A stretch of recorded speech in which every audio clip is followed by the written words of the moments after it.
नमस्कार दोस्तों, गार्गी क्लासेस पर आपका स्वागत है। डेट आज की 29 जनवरी 2022। देख लेते हैं इंडियन एक्सप्रेस के एडिटोरियल आइडिया पेज से इंपॉर्टेंट आर्टिकल्स जो अभी हम इस वीडियो में डिस्कस करेंगे।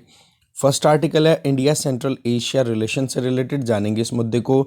दूसरा आर्टिकल है यहाँ पर इकोनॉमी से संबंधित क्या चैलेंजेस है, कैसे हम कवर अप कर सकते हैं हमारे लॉसेस को। तीसरा आर्टिकल है द यंगेस्ट लर्नर, कि इसमें हम जानेंगे कि अर्ली चाइल्ड केयर और एजुकेशन को हम कैसे प्रमोट कर सकते हैं, कैसे स्ट्रेंथन कर सकते हैं हमारे जो यंगेस्ट लर्नर हैं उनकी फाउंडेशन को। और फिर उसके बाद में एक आर्टिकल देखेंगे, वो रहेगा नॉर्थ ईस्ट में कैसे हम स्टेबिलिटी ला सकते हैं। तो दो तरीके यहाँ पर समझाए जा रहे हैं राइटर के द्वारा। ये चार आर्टिकल से चारों को डिटेल में देखेंगे। बाकी टाटा के द्वारा जो एयर इंडिया को टेक ओवर किया गया उसके कुछ पॉइंट्स, और ये वाला आर्टिकल आपको खुद से करना है, द इनइक्वालिटी एपिडेमिक। ठीक है, तो चलिए स्टार्ट करते हैं डिटेल में डिस्कशन। फर्स्ट आर्टिकल है मेकिंग कनेक्शन। कल की न्यूज़ भी थी, हमने न्यूज़ वाले सेक्शन में डिस्कस कर लिया था कि जिस तरीके से यूएसएसआर के डिसइंटीग्रेशन के बाद की बात करें तो 5 सेंट्रल एशियन रिपब्लिक्स निकले। ठीक है, वैसे तो टोटल 15 कंट्रीज़ थे। उन 15 कंट्रीज़ में से रशिया ने यूएसएसआर की लेगेसी को कंटिन्यू किया है, पर इन 5 कंट्रीज़ की बात भी करें तो ये भी अपने आप में बहुत इंपॉर्टेंट लोकेशंस पे अपनी पकड़ बनाए हुए हैं। 5 कंट्रीज़ के साथ में हमारे रिलेशनशिप की बात करें तो रिपब्लिक डे की जो सेलिब्रेशन थी अभी 26 जनवरी 2022, उस पर इन 5 कंट्रीज़ के लीडर्स को इनवाइट भी किया गया था, बट ओमिक्रॉन आउटब्रेक की वजह से वो आ नहीं पाए। तो ऐसे में 27 जनवरी को फिर बाद में वर्चुअल समिट हुई।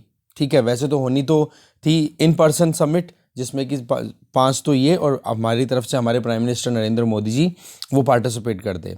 ठीक है, तो ऐसे में देखो सोवियत एरा से लेकर अभी तक, सोवियत एरा कोल्ड वॉर की टाइम की बात करें, 1991 से पहले की बात करें, सेकंड वर्ल्ड वॉर के बाद से। ठीक है, तो उसमें हमारे टाइज कोल्ड वॉर के टाइम पे यूएसएसआर के साथ में जितने अच्छे थे उनको हमने कंटिन्यू किया। बट पिछले कुछ सालों की अगर बात करें, जब से यूएसएसआर डिसइंटीग्रेट हुआ है, या फिर कहें कि यूएसए की पकड़ कहीं ना कहीं अफगानिस्तान वाले एरिया में बहुत ज़्यादा थी 2001 से, और हमारे रिलेशन इतने अच्छे नहीं रहे पाकिस्तान वाले एंगल में या फिर यूएसए के साथ में सीधे। तो सेंट्रल एशिया में हमारी इतनी अच्छी जियोपॉलिटिकल कनेक्टिविटी नहीं हो पाई, कारण कि अगर हम चाहते भी तो पाकिस्तान हमें वहाँ पर एक्सेसिबिलिटी देने से मना कर रहा था। जैसे कि अभी हम बात करें, अफगानिस्तान में ह्यूमैनिटेरियन क्राइसिस हुए तो वहाँ पर सपोर्ट भेजने के लिए हमने पाकिस्तान से रिक्वेस्ट की कि भाई हम यहाँ से इतना इतना करके आप लैंड रूट हमें अवेल करा दो, तो उन्होंने मना कर दिया कि नहीं। फिर बाद में एक्सेसिबिलिटी देने की बात भी की तो कंडीशनल थी। तो ऐसे में पाकिस्तान की रिलेक्टेंस की वजह से हम हमारे एक्सटेंडेड नेबरहुड से कहीं ना कहीं डिस्कनेक्टेड रहे। तो ये कनेक्शन बनाना अपने आप में इंपॉर्टेंट है। आज इंडिया और सेंट्रल एशियन कंट्रीज़ के बीच में एनुअल ट्रेड है ओनली $2 बिलियन। चाइना के साथ में देखें तो सेंट्रल एशियन कंट्रीज़ का कितना ट्रेड है, $40 बिलियन। तो आप चाइना के कंपैरिजन में भी आप देख सकते हो कि इंडिया कितने पीछे है। फिर आ जाओ कि structural link point of view से, कि कोई ज़माना था जिसमें हमारे रशिया के साथ में अच्छे रिलेशन थे, पर वही चीज़ है कि धीरे धीरे हमने भी फिर बाद में हमारा गियर चेंज किया यूएसएसआर के डिसइंटीग्रेशन के बाद में, क्योंकि रशिया भी कहीं ना कहीं वेस्ट एशियन कंट्रीज़ की तरफ टिल्ट होने लग गया था, क्योंकि इकोनॉमिकल क्राइसिस की वजह से ही यूएसएसआर डिसइंटीग्रेट हुआ था। एक कारण इकोनॉमिक क्राइसिस भी हुआ करते थे उस टाइम पे, आपने पढ़ ली होगी वर्ल्ड पॉलिटिक्स वाली बुक। बट बात अगर अब करें तो हमारा अभी रिलेशन यूएसए के साथ बढ़ गया। रशिया की पकड़ लगातार सेंट्रल एशियन कंट्रीज़ पे है, क्योंकि यूएसएसआर की जो लेगेसी कंटिन्यू कर रहा है ना रशिया, तो उसकी वजह से वही बात है कि एक ही दादा की ये संतानें हैं, पोते हैं, यूँ मानो, या एक ही बाप की संतानें हैं, तो कहीं ना कहीं कुछ तो लिंक आएगा ही इनके बीच में।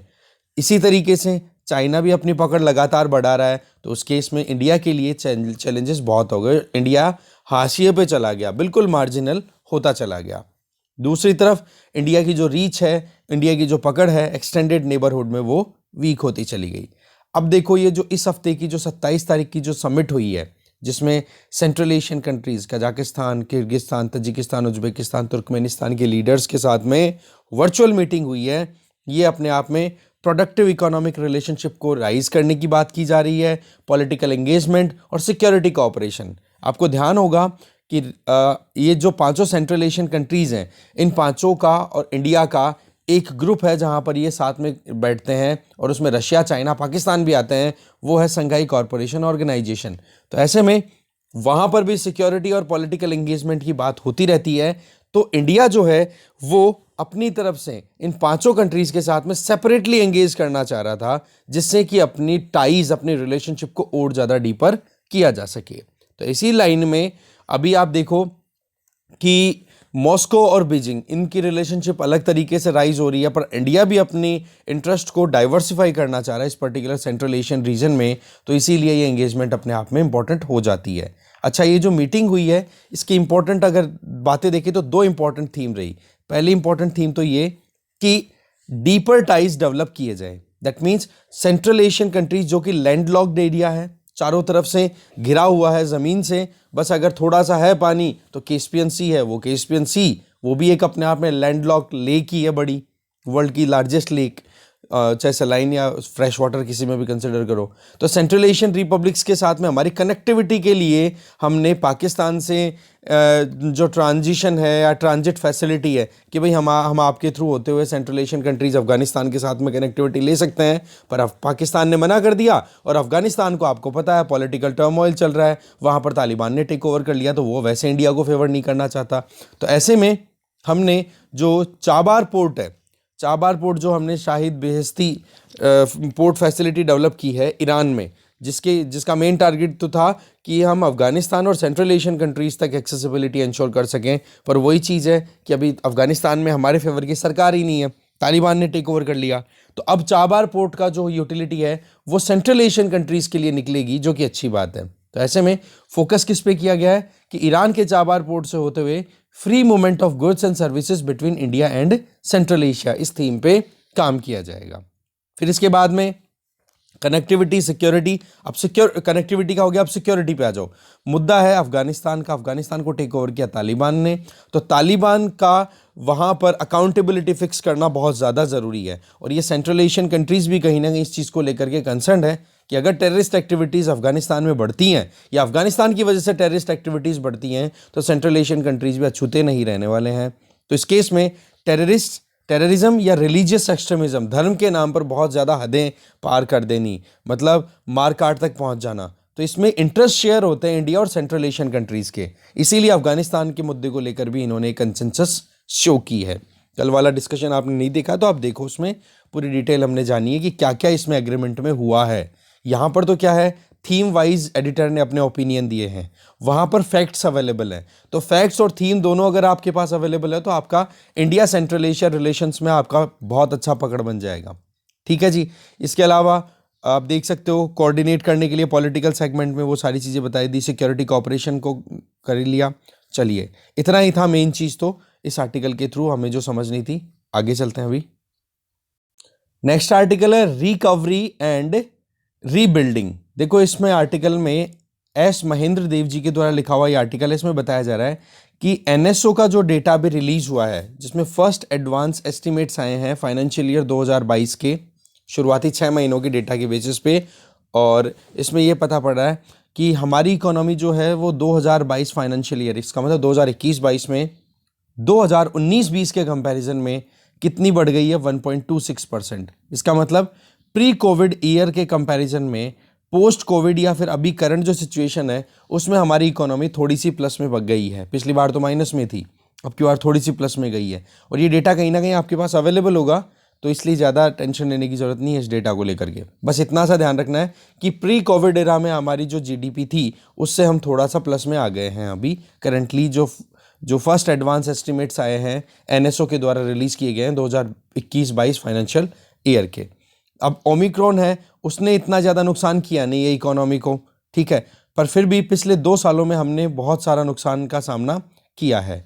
बेसिकली अगर देखें, हम कंपेयर किससे कर रहे हैं, pre Covid year 2019-20 financial year, जिसको फाइनेंशियल ईयर 20 भी बोला जा सकता है, राइट। तो वहाँ पर जीडीपी ग्रोथ कितनी थी, केवल 4%। अगर 4% को करंटली अगर आप कंपेयर करोगे तो आपको कुछ ना कुछ तो प्लस दिखेगा ही। तो ऐसे में हमारे पास में बेस जो है वो ही थोड़ा सा लो है, तो हमें समझना होगा कि क्या हमारे इकोनॉमी के सामने चैलेंजेस हैं। तो यहाँ पर राइटर जो हैं वो सबसे पहले तो चैलेंजेस को हाईलाइट कर रहे हैं। आप लिख लो इनको, ऐसे कैसे लिखे हुए हैं तो बहुत बढ़िया। नंबर 1, अनएम्प्लॉयमेंट रेट बहुत ज़्यादा है रूरल या अर्बन एरिया में। नंबर 2, वर्क फोर्स पार्टिसिपेशन है, particularly women participation work force में ये बहुत कम होता चला जा रहा है। तीसरा चैलेंज है कि हमारे यहाँ पर प्री कोविड पीरियड के टाइम से लेकर अभी तक भी देखें तो एम्प्लॉयमेंट रेट राइज नहीं हो रहा है। ठीक है, एम्प्लॉयमेंट 2021 दिसंबर की अगर बात करें तो 2.9 मिलियन कम रोजगार तैयार हो पाए हैं 2019-20 के सेम पीरियड की अगर बात करें, क्योंकि कंपैरिजन हम प्री पेंडेमिक इरा से कर रहे हैं ना।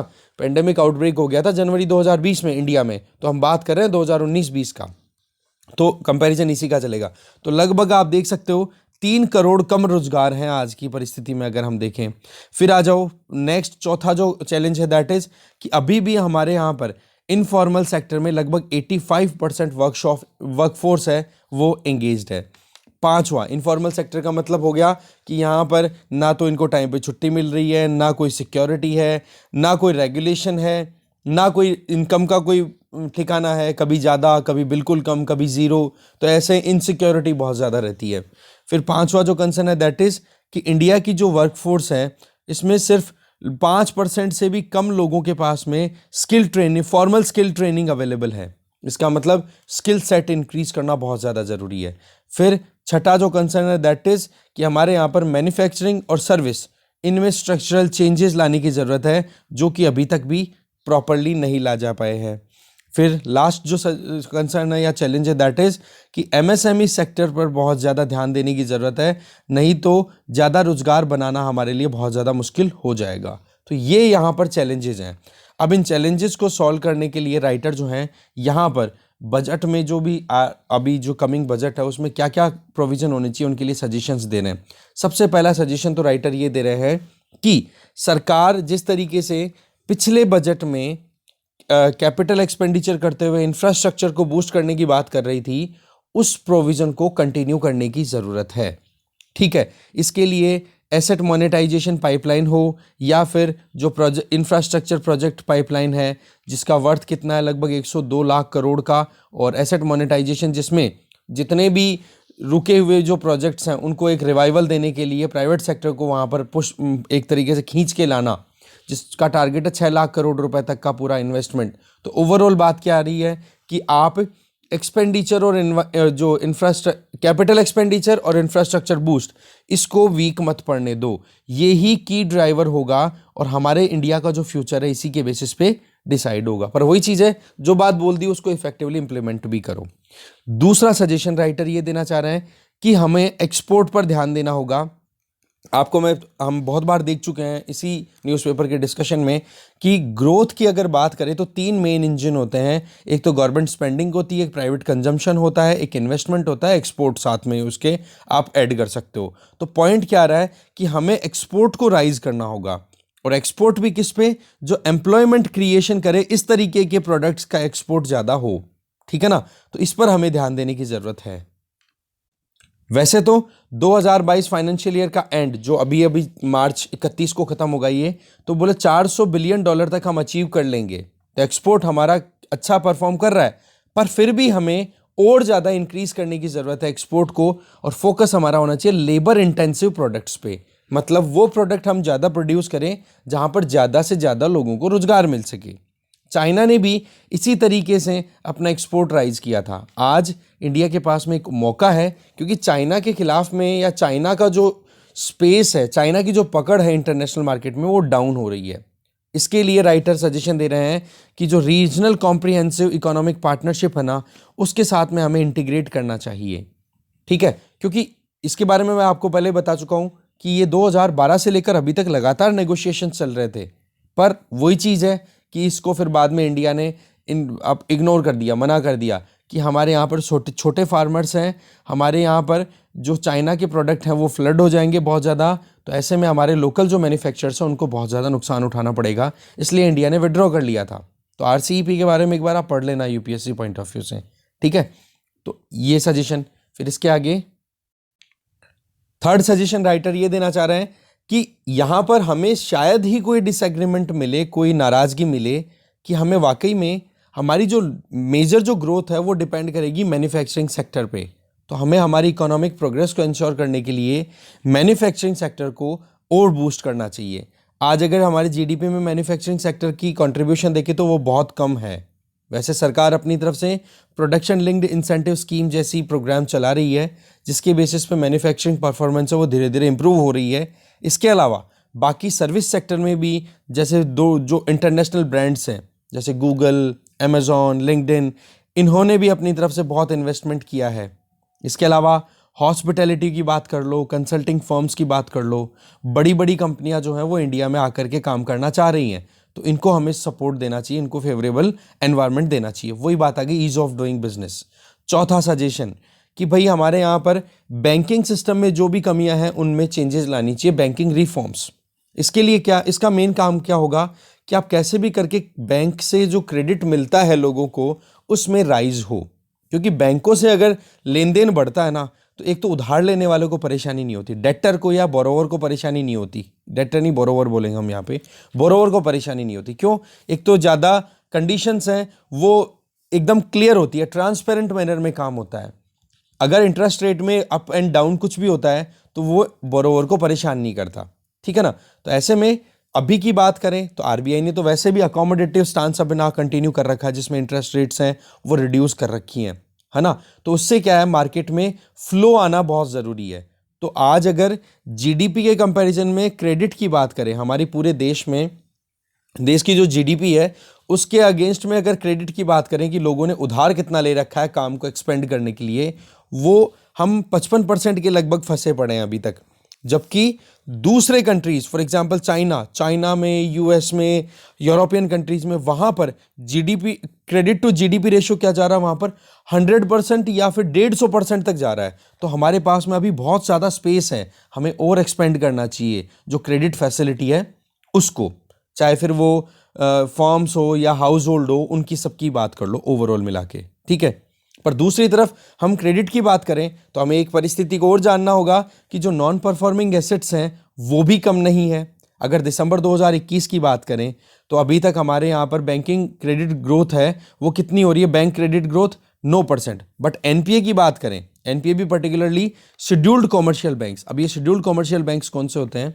देखो, जो आरबीआई का एक्ट है, मतलब जो बैंकिंग रेगुलेशन एक्ट है, उसके शेड्यूल सेकंड में जिन बैंकों का एनरोलमेंट हो रखा है, इसमें कौन से होते हैं? इसमें देखो पब्लिक सेक्टर बैंक भी आ गए और कॉमर्शियल बैंक्स भी आ गए।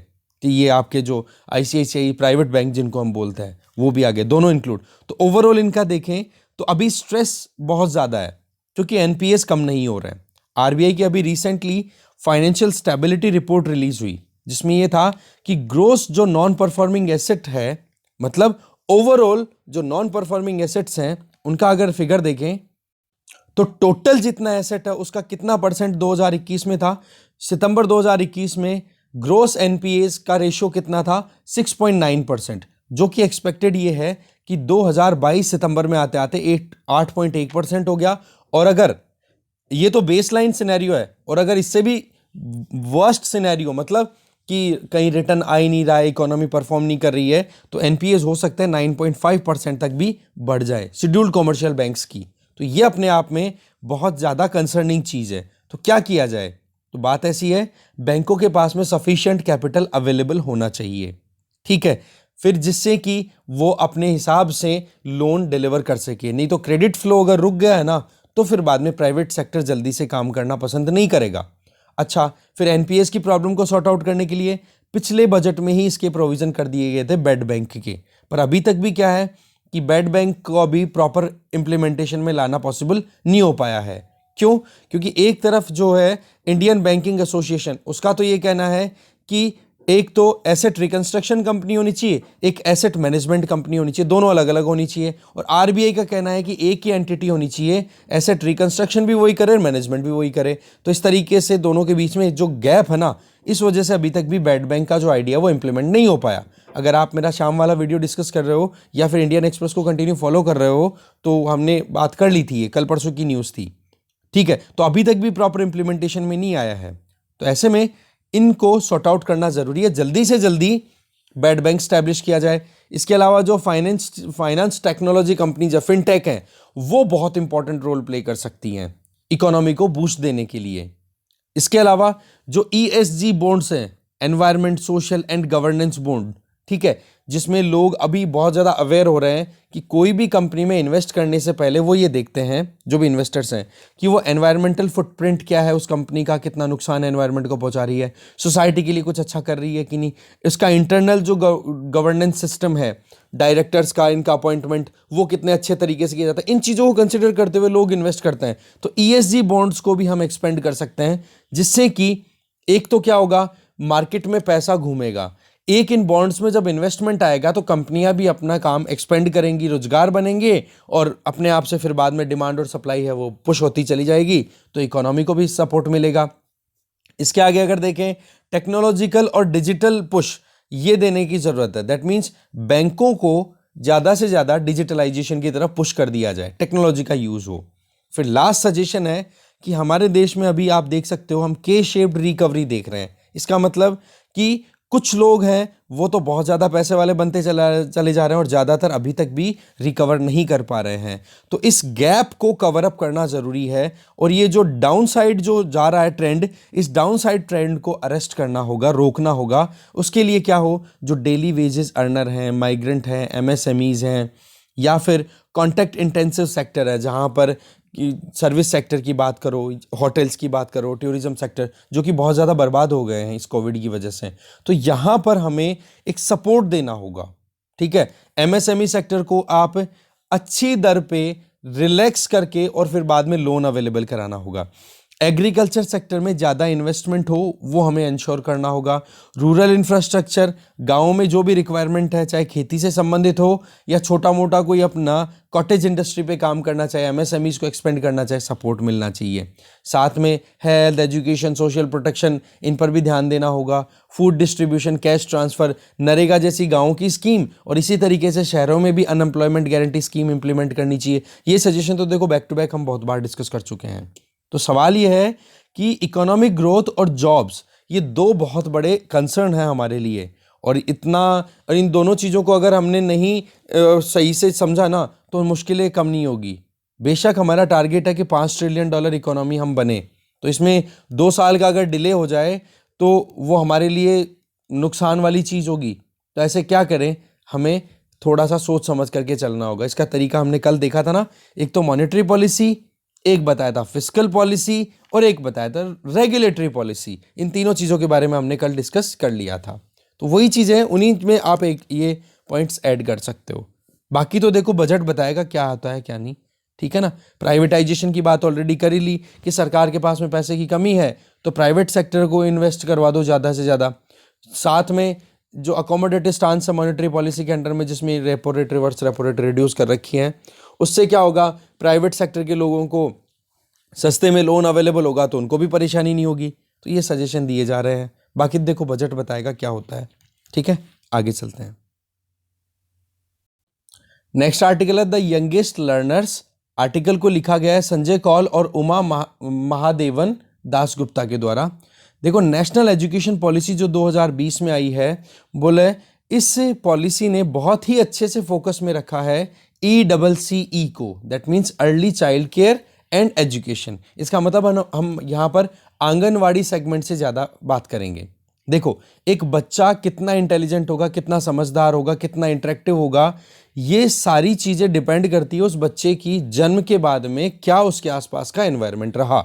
ठीक है, इसमें यंग चाइल्ड जो है वो कॉग्निटिव है, सोशल है, इमोशनली डेवलपमेंट हुआ कि नहीं, ये सारी चीज़ें डिपेंड करती हैं किस पे, अर्ली चाइल्ड केयर और एजुकेशन पर। उसी पर ध्यान दिया गया नेशनल एजुकेशन पॉलिसी के द्वारा। तो इसका मतलब क्या हो गया कि जो मेन रिक्वायरमेंट है एक बच्चे के डेवलपमेंट के लिए, उस पर फोकस किया जा रहा है नेशनल एजुकेशन पॉलिसी के द्वारा। चलो, पर फिर भी नेशनल फैमिली हेल्थ सर्वे के हिसाब से अगर हम देखें तो हमारे यहाँ पर प्री प्राइमरी स्कूल, मतलब एजुकेशन जब शुरू होती है ना क्लास 1 से, उससे पहले की जो प्री स्टेजेस हैं, वहाँ पर हमारे यहाँ पर जितने बच्चे हैं ना, उनमें 13.6% बच्चों का ही एनरोलमेंट हो रहा है। तो आप देख सकते हो कि क्या एक प्रॉपर डेवलपमेंट गेन कर पा रहा है छोटा बच्चा। ठीक है, हमारे देश में लगभग 1.4 मिलियन आंगनवाड़ीज हैं, ठीक है ना, और वहाँ पर integrated child development services ICDS चल रही है, और इस ICDS के बेसिस पे ही आपको पता है ECCE प्रोवाइड किया जा रहा है। मतलब जो आप बच्चों की बात करो तो अर्ली चाइल्ड केयर मिलती है ICDS के अंडर में आंगनवाड़ियों के द्वारा, और साथ में एजुकेशन की भी ध्यान रखी जाती है। तो सवाल ये है कि आंगनवाड़ियों पर इन पर डिपेंड कौन करता है? लो इनकम हाउस होल्ड से डिपेंड करते हैं। बाकी तो भाई नर्सरी स्कूल्स में अपने अपने बच्चों को पेड अच्छी खासी फी पे करके भेज देते हैं। तो यहाँ पर हमें समझना ये होगा कि हेल्थ, न्यूट्रिशन और ECCE ये तीनों चीज़ें बहुत ही इंपॉर्टेंट रोल प्ले करती है एक बच्चे की जो पूरी डेवलपमेंट होती है, पूरी ज़िंदगी होती है उस पर। ठीक है, तो इसमें आंगनवाड़ी सिस्टम क्या प्रॉपर काम कर पा रहा है? इसका आंसर है अभी तक प्रॉपर काम नहीं हो रहा है। इसके पीछे कारण एक तो क्या है, आंगनवाड़ी वर्कर्स को मल्टीपल एडमिनिस्ट्रेटिव ड्यूटीज दे रखी है, इतने तो काम उनसे करवाए जाते हैं, तो वो ओवरबर्डनड होकर के जो मेन काम है आंगनवाड़ी का वो मेन काम होता ही नहीं है। और मेन काम क्या है? Early child care and education, इसको बिल्कुल इग्नोर किया जाता है। अगर हम देखें अभी जो एग्जिस्टिंग सिस्टम है उसमें क्या कमियां हैं, वो ये कि 3 से 6 साल के जो बच्चे हैं ना उन पर ज़्यादा ध्यान दिया जाता है, बजाय कि इन्फेंट जो बिल्कुल जन्म अभी लिया ही है जिस बच्चे ने, उसके बारे में थोड़ा सोचे। पेरेंट्स अगर थोड़े से अनअवेयर हैं किसी भी वजह से, अब सीधी सी बात है गरीब परिवार के जो माँ बाप हैं वो क्या समझेंगे, एजुकेशन प्रॉपर नहीं है तो भी प्रॉब्लम है, और साथ में उनको अपनी जो डेली रोज़मर्रा की जो अपनी इनकम करके लेके आनी होती है 300-400 रुपये पर डे के हिसाब से या 500 रुपये पर डे के हिसाब से वो लेकर के आते हैं, तो उनको कितनी मतलब चैलेंजेस का सामना करना पड़ता है। वहाँ पर फिर वो बच्चे को भी अपने काम के साथ में वहीं पे ले जाते हैं। तो बेसिकली पॉइंट क्या है कि जो इन्फेंट है या छोटे जो बच्चे हैं 3 साल से जो कम उम्र के हैं उन पर इतना फोकस नहीं दिया जा रहा है। देखा जाए तो जन्म से लेकर ही इन चीज़ों पर ध्यान देना चाहिए। एक बच्चे का खेलने का तरीका, सोसाइटी में या अपने साथ के जो बच्चे हैं उनके साथ कैसे इंटरेक्ट कर रहा है।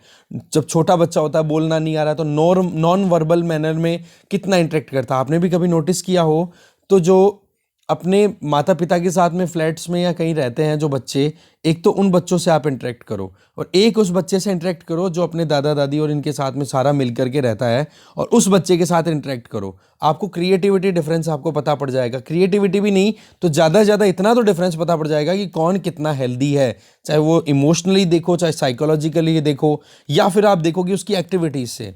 तो जितने ज़्यादा लोगों से इंटरेक्शन उस बच्चे का होता है, जैसे आप छोटे बच्चे को खिलाते हो तो आपने भी देखा होगा कि कुछ बहुत ज़्यादा रिएक्टिव होते हैं, कुछ डिप्रेसिव होते हैं, मतलब उनके रिएक्शन से ही पता पड़ता है।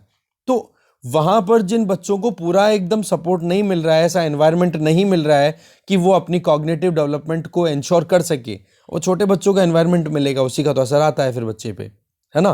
तो ऐसे में इमीडिएट एनवायरनमेंट को स्ट्रॉन्ग या स्ट्रेंथन करने की ज़रूरत है, जिसमें पेरेंट्स की अवेयरनेस भी होनी चाहिए, क्योंकि पेरेंट्स अगर कम अवेयर हैं तभी तो ये आंगनवाड़ी सेक्टर है, ये हेल्प कर पाएगा। तो अर्ली लर्निंग एनवायरनमेंट हमें स्ट्रेंथन करने की ज़रूरत है। कुल मिला के बात ही आ रही है, ठीक है, क्योंकि लो इनकम फैमिलीज़ हैं वो ही अपने बच्चों को प्री स्कूल के लिए भेज सकते हैं, ठीक है। पर सवाल ये है कि वहाँ पर टीचिंग अप्रोच है वो इनअप्रोप्रिएट है, प्रॉपर मैनर में नहीं पढ़ाया जा रहा। आज अगर हम कुछ एजुकेशनिस्ट के सजेशंस की बात करें तो उनका ये कहना है कि आंगनवाड़ी वर्कर्स के ऊपर ओवरलोड है। ये हमने ऑलरेडी देख ही लिया। अभी कोरोना की बात भी करें तो कितना क्राइसिस आया है। अभी सबसे ज़्यादा नुकसान किसको उठाना पड़ा है? देखा जाए इकोनॉमिकली नहीं, अब अगर साइकोलॉजिकली भी देखें तो छोटे बच्चे भी बहुत ज़्यादा वल्नरेबल रहे हैं। पहली चीज़ तो अपने दोस्तों के साथ बैठना, उठना, खेलना, वो चीज़ें रुक गई। दूसरा, घर पे जो इकोनॉमिक क्राइसिस था उसको देख देख करके बच्चे वैसे परेशान हो गए। तीसरा, एजुकेशन में लैप्स हो गया पिछले 2 सालों में। तो ये सारे क्राइसिस हैं, इनको टैकल करना ज़रूरी है। इसके आगे तो ऐसी परिस्थितियों में एजुकेशनिस्ट का ये सजेशन भी आता है कि जो प्राइमरी स्कूल्स हैं, है ना, 5वीं तक की, जो फर्स्ट से लेकर के 5th क्लास तक की जो स्कूल्स हैं, तो बोलो वहाँ पर हम प्री प्राइमरी सेगमेंट को भी शुरू कर सकते हैं। पर बात तो वही आ गई फिर कि प्री प्राइमरी सेगमेंट अगर प्राइमरी स्कूल में आप कर दोगे तो वहाँ पर फिर वो टीचर्स मैनेज करेंगे, आपको रिक्रूटमेंट करना होगा, आपको वहाँ पर इंफ्रास्ट्रक्चर डेवलप करना होगा, है ना। 0 से 3 साल के जो एज ग्रुप के लिए आंगनवाड़ी सेगमेंट है उसको तो 3 साल तक कर दिया, बाकी 3 से 6 तक के लिए अलग सेगमेंट बनाओगे, कितना रुपया खर्च होगा? बोला नई स्कीम या नए पैटर्न पे अगर काम करें इस तरीके से कि प्राइमरी स्कूल वाले कैंपस में ही प्री प्राइमरी सेक्शन भी डाल दिया जाए तो लगभग 30,000 करोड़ रुपए का खर्चा आ जाएगा। तो ये चीज़ फिर कहीं ना कहीं और ज़्यादा नुकसान कर देगी कि हमारे यहाँ पर रिसोर्सेज की पहले ही कमी रहती है, पॉपुलेशन वैसे ही बहुत ज़्यादा है, तो कैसे मैनेज कर पाएंगे?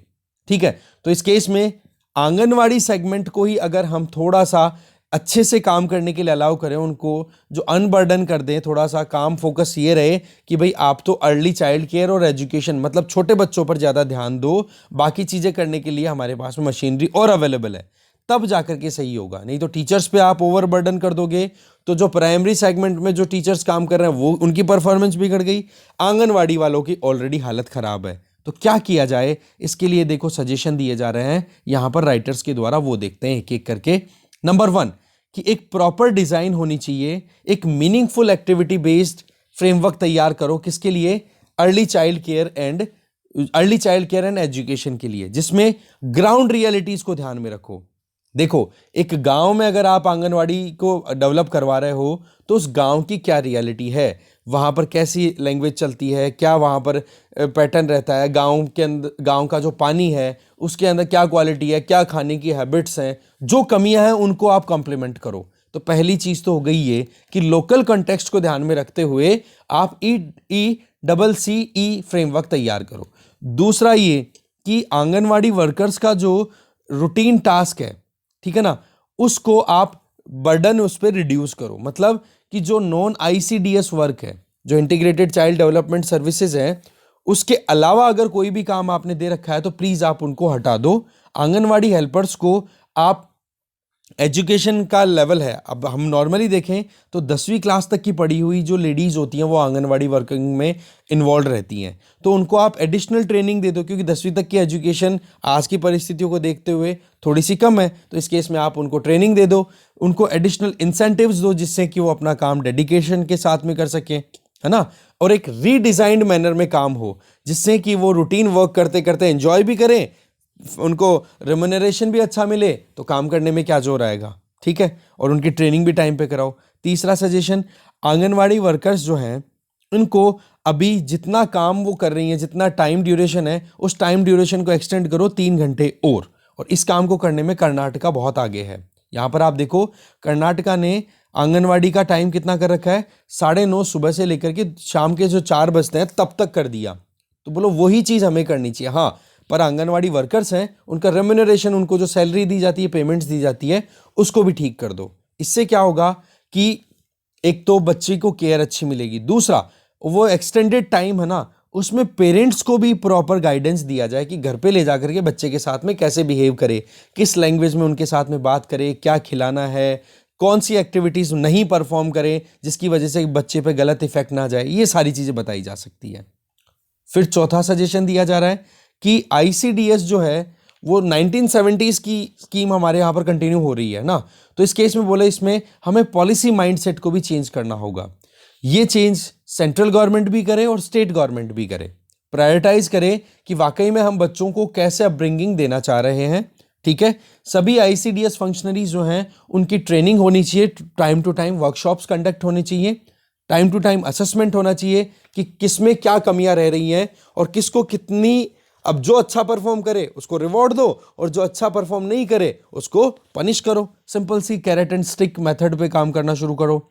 आ जाओ पांचवें सजेशन पे, आंगनवाड़ी वर्कर्स हैं उनको भी पेरेंट्स के साथ में क्लोजली एंगेज करने का तरीका जो अपना बदलना होगा, ठीक है, क्योंकि सीधी सी बात है, एक बच्चे की कॉग्निटिव समझदारी की जो एक विकास होती है, कॉग्निटिव डेवलपमेंट, उसमें आंगनवाड़ी वर्कर्स का रोल है ही, तो पेरेंट्स का और भी ज्यादा रोल हो जाता है। तो पेरेंट्स को एक अच्छे तरीके से कि वो कैसे अपने घर पर बच्चे को अच्छी एजुकेशन दे सकते हैं, अच्छी केयर दे सकते हैं, उनके लिए अवेयरनेस दी जाए, मैसेजिंग हो, अफोर्डेबल टीचिंग मेथड मटेरियल ये अवेलेबल कराए जाएं सस्ते में, ये काम किए जा सकते हैं। छठा सजेशन, ICDS जो है वो एज अप्रोप्रिएट एक्टिविटीज पर ज्यादा फोकस करे। जैसे बच्चा अभी 0 से 1 साल के बीच में है, 0 से 6 महीने का है, या फिर 6 महीने से 12 महीने का है, तो इस तरीके से बच्चे की एक्टिविटीज अलग अलग होती है। आपने भी नोटिस किया हो, घर में कोई बच्चा हो तो ये चीज कॉमन है कि भाई सीधी सी बात है कि शुरुआत में बच्चे की फिजिकल मोबिलिटी इतनी नहीं होती, फिर थोड़ी सी बढ़ती है, फिर वो उठना गिरना, वो सारी एक्टिविटीज, उन सारी चीज़ों को ध्यान में रखते हुए एज अप्रोप्रिएट एक्टिविटीज को ICDS के अंडर में इंक्लूड करना चाहिए, ठीक है। इसके लिए प्रॉपर क्वालिटी और क्वांटिटी में मटेरियल अवेलेबल होना चाहिए, ठीक है जी। फाइनल सजेशन है, स्टेट्स को भी देखो कैसे भी करके जो ये बच्चों को, छोटे बच्चों को जो ध्यान रखना है, छोटे बच्चों की जो ध्यान रखनी है ना, जिसको हम बोल रहे हैं early child care and education, इसके लिए रिसर्च और डेवलपमेंट में भी फोकस करना होगा। रिसर्च करवानी होगी, सपोर्ट देना होगा, ट्रेनिंग देनी होगी जो भी इन्वॉल्व इंडिविजुअल्स हैं उनको, ठीक है। साथ में ये भी हो कि स्कूल एजुकेशन है उसकी तरफ कैसे मूव कर सकता है एक बच्चा। अब दूसरा क्या है कि स्कूल एजुकेशन की तरफ अगर आप बच्चे को ले जाना चाह रहे हो तो वहां पर हमें ये जरूर फोकस में रखना चाहिए कि कहीं हम जो एक अर्ली चाइल्ड केयर और एजुकेशन होनी चाहिए उस पर हम थोप ना दें एजुकेशन सिस्टम को, ठीक है। क्योंकि हायर क्लासेस में जैसे जैसे जाते हैं वहां पर पढ़ने का तरीका अलग होता है, तो हायर क्लास का सिस्टम अगर हम लोअर क्लास पे थोपेंगे तो बच्चे अच्छे से लर्न नहीं कर पाएंगे, प्रॉब्लम हो जाएगी, ठीक है। तो ये कुछ सजेशंस थे, अच्छे थे 7 सजेशन, और प्रॉब्लम थी वो भी देखी हमने। आगे चलते हैं। नेक्स्ट आर्टिकल है in north east work to be done, ठीक है। इस आर्टिकल को लिखा गया है खाम खान शुआन होशंग, इनके द्वारा लिखा हुआ ये आर्टिकल है। ये प्रोफेसर हैं हैदराबाद में एक यूनिवर्सिटी में। तो इनका ये कहना है कि रिपब्लिक डे के टाइम पे हर बार कुछ ना कुछ नया सेलिब्रेशन होता है जिसमें अलग अलग स्टेट यूटीज़ का रिप्रेजेंटेशन होता है। अलग अलग स्टेट और यूटीज़ भी अपने अपने जो कैपिटल सिटीज़ है वहाँ पर सेलिब्रेशन करती हैं, जो कि वाकई में अलग अलग स्पीच, डिग्नेटरीज का प्रेजेंस होती है। ये सारी चीज़ें इन्होंने बता दी। बोला हमारे कॉन्स्टिट्यूशन की जो प्रोविजंस हैं या इंटीग्रिटी है, नेशन बिल्डिंग की हम बात करते हैं, ये सारी चीज़ें होती हैं। पर मेरा यहाँ पर फोकस है, राइटर ये बोलना चाह रहे हैं नॉर्थ ईस्ट में, कि नॉर्थ ईस्ट में अगर हम देखें तो 2 वहाँ पर ऐसे एरियाज़ हैं जिन पर हमें एक बार ध्यान देना चाहिए। पहला तो ये है कि जो हमारे कॉन्स्टिट्यूशन के अंडर में जो कमिटमेंट्स हैं वो है equal and group differentiated citizenship, मतलब सभी को समान अधिकार मिले, ठीक है, सिटीजनशिप समान मिले, और साथ में ये भी देखा जाए कि किसका बैकग्राउंड कैसा रहा हुआ है। इसका मतलब कि बैकग्राउंड को ध्यान में रखते हुए अलग अलग एरिया के सिटीजन्स को उनके रिक्वायरमेंट को ध्यान में रखते हुए उनको सिटीजनशिप इंश्योर की जाए। और यही चीज़ हमारे फाउंडिंग फादर्स ने कहीं ना कहीं एनविसाज की थी, और ये एक सही तरीके का, एक रियलिस्टिक मैनर में एक इंटीग्रेटेड इंडिया को कंटिन्यू करवाने के लिए इससे बढ़िया कोई ऑप्शन था नहीं। क्योंकि 1950s के टाइम पे जब हम इंडिपेंडेंट होने के बाद में की बात करें तो वहाँ पर नॉर्थ ईस्ट की पर्टिकुलर बात करें तो अलग अलग एरिया में अब वहाँ पर ट्राइबल लोग हैं। अब ट्राइबल लोग हैं वो अपनी अपनी एक अलग अलग जोन में रहती हैं, सेपरेट रहना चाहते हैं वो, ठीक है। उनके कस्टमरी लॉज होते हैं, उनकी खुद की कल्चर होती है, खुद का सिस्टम होता है सारा, तो उसमें कोई इंटरवेंशन करे तो कहीं ना कहीं उनको प्रॉब्लम होगी। तो ऐसे में उनको अकोमोडेट करना, उनको कैसे भी राजी रखने का तरीका क्या था कि उनके डिफरेंशिएटेड राइट्स दिए जाएं, उनको भी अधिकार दिए जाएं, और उन अधिकारों के लिए आपको पता है हमारे कॉन्स्टिट्यूशन में शेड्यूल 6 है, वो नॉर्थ ईस्ट के स्पेसिफिक जो नॉर्थ ईस्ट को ध्यान में रखते हुए ऐड की गई। और वही चीज़ें कहीं ना कहीं हमारे कॉन्स्टिट्यूशन को और ज़्यादा स्ट्रेंथ प्रोवाइड करते हैं नॉर्थ ईस्ट में। एक टाइम था 1951 का, और आज भी देखो कि किस तरीके से नागालैंड में नागा ट्राइब्स हैं, वो लगातार सेपरेटिज्म का आइडिया रखती हैं कि हमें कैसे भी करके साइड होना है, हमें नहीं रहना इंडिया के साथ में, या फिर इंडिया में ये चाहिए कि हमें एक अलग से रिकॉग्निशन मिले, ग्रेटर नागालिम, और ऐसे करके कई आइडियाज़ हैं, हम पढ़ते रहते हैं। तो प्लेबिसाइड करवाया गया, तो वोटिंग करवाई गई थी कि भाई नागालैंड में रूल कैसा होना चाहिए, क्या इंडिया के द्वारा काम किया जा रहा है या फिर इंडिया के साथ में हमें इंटीग्रेट कर लिया तो जो एक कॉमन सिटीजन है उसके लिए जो नॉर्म्स बन रहे हैं क्या हमारे लिए वो होने चाहिए, या हमारे लिए ही हमारे खुद के कानून हम खुद बनाएं। तो ऐसे में प्लेबिसाइट में लगभग 99.9% नागा पॉपुलेशन ने सपोर्ट किया कि हमें हमारे कस्टमरी लॉज को ही कंटिन्यू करना चाहिए। तो ये एक चीज़ क्या सिग्नल दे रही है कि जब जिन लोगों को, आप नेशन किसको बोलते हो, नेशन में एक ज्योग्राफिकल एरिया और वहां पर रहने वाले लोगों के बिना एक राष्ट्र नहीं बन सकता। तो जब लोग ही वहां पर ये चाहते हैं कि हमारे जो कानून है, हमारे जो नियम कायदे हैं वो हमारे हिसाब से ही हो, तो उस केस में उनको रिकॉग्नाइज करना हमारी ज़रूरत थी। और यही चीज़ ध्यान में रखते हुए 6th schedule of Indian constitution enshrine की गई, जिसने और ज़्यादा एक स्ट्रेंथ प्रोवाइड की। वही बात यूनिटी इन डाइवर्सिटी वाला सेगमेंट। तो बोले ये चीज़ बहुत ही अच्छी रही है हमारे देश में, पर अगर हम थोड़ा सा माइन्यूटली अंडरस्टैंड करें इन इंस्टीट्यूशनल अरेंजमेंट्स को तो कुछ प्रॉब्लम आ जाती है। कैसे कि आप नॉर्थ ईस्ट में जाओ और वहां पर देखोगे तो 2 टीयर्ड राइट रिजीम वहां पर देखने को मिलेगा। कैसे? एक तो वो लोग जो ट्राइबल्स हैं पर उनको सिटीजनशिप मिली हुई है, नो डाउट इंडियन सिटीजन है और वो अपने खुद के डोमेन में रह रहे हैं, जिनको हम ट्राइबल्स बोलते हैं, आदिवासी लोग बोलते हैं, उनका ग्रुप। और एक वो लोग जो कि ट्राइबल्स में तो कंसिडर नहीं होते पर वो लोकल है वहां के, ठीक है, उनको हम बोलेंगे नॉन ट्राइबल डेनिजन्स। बोले इन दोनों में बहुत ज्यादा डिफरेंस क्रिएट हो रहा है। आज हम 73 साल हो चुके हैं हमारे मतलब 73वां ये रिपब्लिक डे सेलिब्रेट कर रहे हैं, तो इस गैप को हमें समझना होगा कि वहां पर किस तरीके से क्रिएशन हो रही है। ये देखो, ट्राइबल हो गए खुद, एक हो गए नॉन ट्राइबल। अब नॉन ट्राइबल वो लोग हो गए जो लोग कई सालों से, सदियों से वहां पे रह रहे हैं, पर हाँ वो वहां की कहते हैं ना कि टिपिकल जो कल्चर है उससे इंटीग्रेटेड नहीं है, जिनको हम बोल रहे हैं नॉन ट्राइबल आउटसाइडर्स। इनके बीच में जो डिस्टिंक्शन है उसको हमें समझना होगा, उसको हमें करेक्ट करना होगा। दूसरा एक तो हो गया कौन सा, समझ गए, ट्राइबल सिटीजन और नॉन ट्राइबल डेनिजन। डेनिजन का मतलब लोकल लोग जो होते हैं उनके बीच का गैप, पहला पॉइंट। दूसरा पॉइंट, इसी को आप कंटिन्यू करो, ट्राइबल्स में भी बहुत ज्यादा गैप क्रिएट हो रहे हैं। कुछ ट्राइबल एलिट्स हैं वो तो इतने ज्यादा पावरफुल हो गए, उन्होंने जमीनें इतनी ज्यादा खरीद ली या इतनी जमीनों पे, प्रॉपर्टीज पे या नेचुरल रिसोर्सेज पे अपनी पकड़ बना ली है, जिसके चलते जो ज्यादातर जो पॉपुलेशन है ट्राइबल्स की वो कहीं ना कहीं हाशिए पे चली गई, लैंडलेसनेस का शिकार हो गई। इसमें जो ट्राइबल एलिट है, जो पैसे वाले ट्राइबल लोग हैं, वो उनके साथ में जो आउटसाइडर नॉन ट्राइबल हैं, उनके बीच में एक मिलीभगत देखी जा रही है। कॉनिवेंस का मतलब होता है मिलीभगत।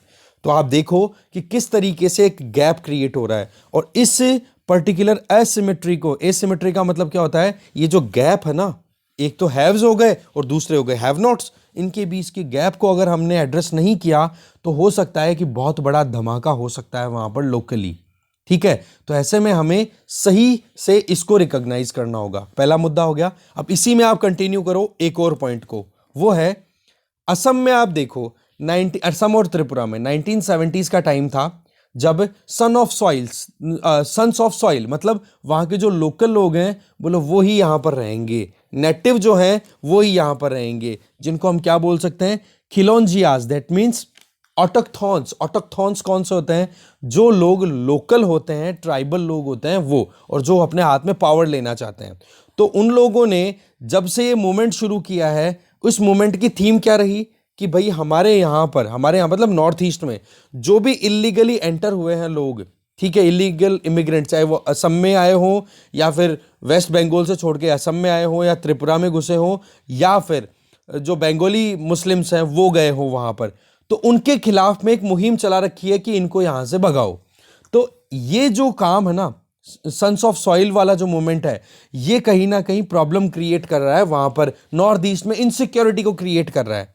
कारण कि वहां पर वो ये सोच रहे हैं कि जो इमिग्रेंट्स हैं, जो लोग आए हैं वहां पर सेटल हुए, ये इलीगल है। बट यहां पर राइटर क्या बोल रहे हैं कि जिस तरीके से इमिग्रेंट्स को एक तरीके गलत साबित करने की कोशिशें की जा रही है, और जो इंडिजिनस जो यहां पर हम ऑटोक्थॉन्स जिनको हम बोल रहे हैं, यहां पर आप ध्यान रखें ऑटोक्थॉन्स, ये ऑटोक्थॉन्स हैं या फिर हम जिसको बोलेंगे लोकल लैंग्वेज में खिलौंजियाज। ये खिलौंजियाज हैं, ये इनको इलीगल इमिग्रेंट्स को भगाना चाहते हैं। बट एक बार उनको थोड़ा बेसिक अंडरस्टैंडिंग लानी चाहिए कि ये जो लोग जिनको आप इलीगल इमिग्रेंट या फिर आप कहते हो ना कि इमिग्रेंट्स हैं, उनको भगाना चाह रहे हो कि बोले ये तो इंडिजिनस लोग नहीं है, तो एक बार देखो कि वो लोग कितने सालों से यहां पर सेटल हो रखे हैं। ठीक है, इस केस में अभी इसी चीज को और हवा दे दी किसने, राइटर ये बोलना चाह रहे हैं कि NRC, national register of citizens, और सिटीजनशिप अमेंडमेंट एक्ट 2019, इन दोनों ने जो भी मुस्लिम इमिग्रेंट्स हैं जो कि कई सदियों से या सालों से वहां पर रह रहे हैं, उन लोगों को वहां पर भगाने की कोशिशें कर रहे हैं वहां के लोग। तो ऐसे में जो एक भाई बंधुवाद वाली सिचुएशन होनी चाहिए, फ्रेटर्निटी होनी चाहिए वो, और दूसरी इक्वल सिटीजनशिप के लिए इक्वल राइट्स की हम बात करते हैं, वो दोनों चीज़ों को बहुत बड़ा चैलेंजेस का सामना करना पड़ रहा है नॉर्थ ईस्ट में, क्योंकि वहाँ के लोगों को ये दो जो एनआरसी और सिटीजनशिप अमेंडमेंट एक्ट है ना, इन दोनों ने बहुत ज़्यादा बूस्ट किया है। जबकि वो है कौन, बंगाली मुस्लिम्स जो कि वहां पर कई सालों से सेटल हो रखे हैं, ठीक है। तो सन्स ऑफ सॉइल वाला जो कॉन्सेप्ट है वो ऐसे प्रॉब्लम क्रिएट कर रहा है। तो ये अपने आप में एक सिचुएशन निकल के आ रही है कि वहां पर लोकेलिटी में कि 6 शेड्यूल बनाई गई, उसके बावजूद भी कितने गैप्स वहां पर प्रिवेल कर रहे हैं। अब आ जाओ सेकंड सेट ऑफ कॉन्वर्सेशन कि वहां पर दूसरी थीम क्या चल रही है जिस पे बातचीत हो रही है। देखो, नेशन बिल्डिंग, एक राष्ट्र निर्माण अपने आप में हर एक देश के लोगों के लिए बहुत ज्यादा जरूरी होती है। पर जैसे कि हम एक डेमोक्रेटिक कंट्री हैं, कॉन्स्टिट्यूशनलिज्म पे हम विश्वास रखते हैं कि हमारा संविधान सर्वोपरि है, जो संविधान में लिखा हुआ है उसके हिसाब से हमारे यहाँ पर रूल रेगुलेशन चलेंगे। तो ऐसे में हमें थोड़ा समझना होगा कि आज की परिस्थितियों में नॉर्थ ईस्ट में कैसे हम डेमोक्रेटिक मैनर में कॉन्स्टिट्यूशन को अपहेल्ड करते हुए वहां के लोगों को अच्छी परिस्थितियां प्रोवाइड कर सकते हैं। रूल ऑफ लॉ की हम बात करते हैं, ठीक है, कि कानून का राज होगा और तभी डेमोक्रेसी मेंटेन हो सकती है। ये चाहे आप पढ़ते हो, लक्ष्मीकांत में भी रिपीटेडली आपने पढ़ा है। तो बोले इन चीजों पर हमें थोड़ा सा समझना होगा कि कैसे हम काम कर सकते हैं। तो जो इंस्टीट्यूशनल अरेंजमेंट्स है ना, उनमें थोड़े से चेंज लाने होंगे। जैसे एक तो जो वुमेन है इनका एम्पावरमेंट होना चाहिए, इनका इंक्लूजन होना चाहिए, कोई भी काम हो पार्टिसिपेशन में भी इनकी आवाज भी सुनी जानी चाहिए। जो डेमोक्रेटिक डेलिब्रेशन होते हैं, डिस्कशंस होते हैं, कोई भी पॉलिसी मेकिंग हो नॉर्थ ईस्ट में, वहां पर वुमेन पार्टिसिपेशन होना चाहिए। ये इसमें देखो टॉप डाउन अप्रोच होनी चाहिए। इसके लिए क्या हो कि इंडिया की जो सरकार है, इंडियन स्टेट मतलब भारतीय सरकार के द्वारा ये कोशिश करनी चाहिए कि डेमोक्रेटिक मैनर में नॉर्थ ईस्ट में काम हो। इसका मतलब वहां के लोगों की आवाज सुननी चाहिए। तो पहला तो इसमें ये हो गया कि कैसे भी करके ये साथ में मिलकर के, मतलब सरकार को अकोमोडेटिव बनना चाहिए, सपोर्ट देना चाहिए, स्कोप देना चाहिए कि हाँ भाई लोकल्स अपने हिसाब से बोल सकें अपनी पॉलिसी मेकिंग में, जो भी अपना आर्ग्यूमेंट देना चाहते हैं वो। दूसरा, बॉटम अप अप्रोच। इसमें क्या होगा कि जो ट्राइबल्स हैं, जैसे नागाज हैं, बोडोज हैं, उनको ऑटोनॉमी देने की बात कर दी स्टेट ने। अब इनकी भी जिम्मेदारी बनती है, इनकी भी ड्यूटी बनती है कि अगर सेल्फ रूल करना चाहे तो कम से कम इतना तो वो इच्छा शक्ति रखें कि उनको भी अपनी जितनी पावर सेंट्रल गवर्नमेंट के द्वारा दी जा रही है उस पावर को वुमेन के साथ में, अपनी कम्युनिटी की वुमेन जो है वो, या जो दूसरे ट्राइबल ग्रुप है, नॉन ट्राइबल ग्रुप है, उनके साथ में शेयर करे। तब जाकर के डेमोक्रेटिक जस्टिस इंश्योर होगी। मतलब टॉप डाउन और बॉटम अप अप्रोच पे काम करने की जरूरत है। अब आ जाओ कि पावर का अब्यूज कितना ज्यादा हो रहा है, क्योंकि हम जहां पर डेमोक्रेसी, कॉन्स्टिट्यूशनलिज्म या स्टेट की हम बात करते हैं, राज्य की अगर हम बात करें, तो उस केस में सरकार को थोड़ा ये भी देखना होगा कि वहां पर कैसे कानूनों को हम इंप्लीमेंट करते हैं। जैसे unlawful activities prevention act, UAPA, इसमें सरकार को कोई क्रिटिसाइज कर देता है तो बोलो उसको जेल में डाल दिया जाता है, उनको परेशान कर दिया जाता है, बोलो इसको रोको। दूसरा, AFSPA, arm forces special powers act, ये लाया गया था कि भाई कैसे भी करके लॉ एंड ऑर्डर की प्रॉब्लम अगर आती है नॉर्थ ईस्ट में या कहीं पर भी इंडिया में, तो वहां पर मिलिट्री जो पर्सनल्स हैं उनको पावर प्रोवाइड करना। बट वही चीज है कि उसमें भी कहीं ना कहीं इनएफिशिएंसीज आ रही हैं, उनको करेक्ट करो। इस अफ्स्पा एक्ट के लिए BP जीवन रेड्डी कमेटी ने क्या कहा, ये ऑपरेसिव का रूल है, ये एलिनिएशन बढ़ा रहा है नॉर्थ ईस्ट में, अलगाववाद लेकर के आ रहा है। लोग जो हैं वो इस कानून का यूज होने की वजह से परेशान है, वो अलग होना चाहते हैं इंडियन डेमोक्रेसी से। तो बोला हमें डेमोक्रेटिक मैनर में काम करना है ना, तो ह्यूमन राइट्स का वायलेशन नहीं होना चाहिए। ठीक है, अफ्स्पा से रिलेटेड हमने बहुत डिटेल में डिस्कशन किया। आपको पता है रिसेंटली अफ्स्पा की वजह से जो ओंग डिस्ट्रिक्ट है, कहाँ का, मोन डिस्ट्रिक्ट, ओंग नहीं, मोन डिस्ट्रिक्ट है नागालैंड का, वहाँ पर इसी अफ्स्पा के अंडर में 21 पैरा स्पेशल फोर्सेस ने अटैक किया और 14 इनोसेंट लोगों की डेथ हो गई, कोन्यक कम्युनिटी की, कोन्यक ट्राइब के जो 14 लोग थे। तो बोले इस तरीके से हमें सोच समझ करके काम करना चाहिए। नॉर्थ ईस्ट में जो सिक्योरिटी इशू है उसमें हमें इन सारी इश्यूज को समझना होगा और काम करना होगा। ठीक है, तो यही चीज़ कंक्लूजन में राइटर बता रहे हैं। तो बात ऐसी है, बहुत सारे एस्पेक्ट्स थे, डिफरेंट एंगल था, समझना बहुत ज़रूरी था, इंपॉर्टेंट था। बाकी जो बचे हुए आर्टिकल्स वो आप खुद से देख लेना। Thank you very much.